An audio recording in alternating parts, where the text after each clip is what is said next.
วกผลงามอยู่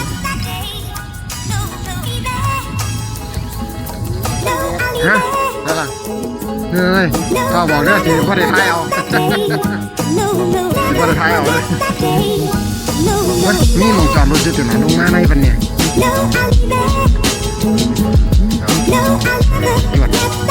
จอดกันไหม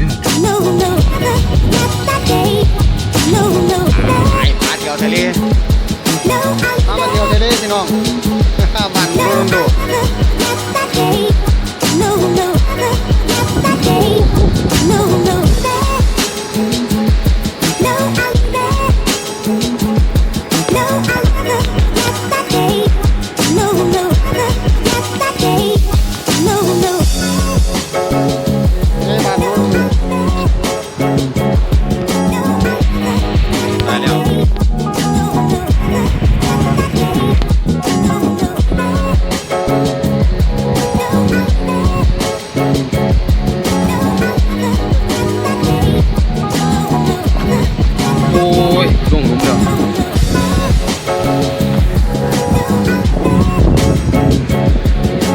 เคยเรียนน้ำบ่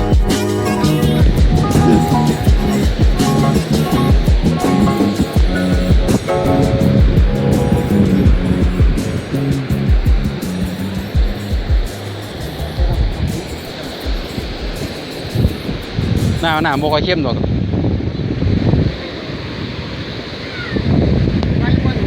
ทายอยู่ได้นี่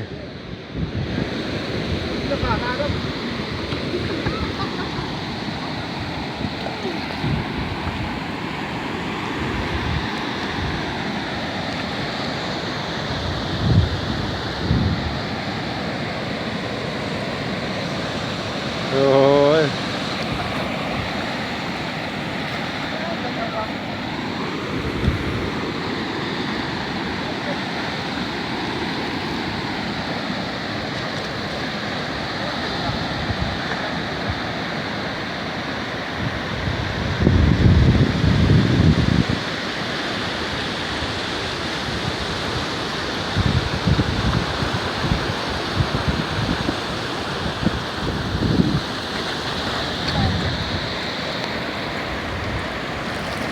เกินมาแห้งเรื่อยๆได้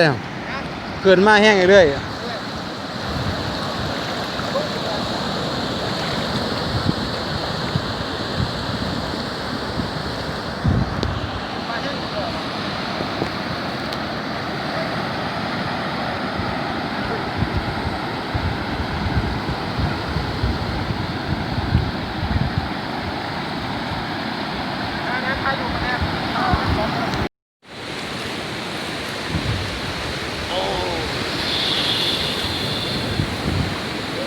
ทะเลแห้งว่ะ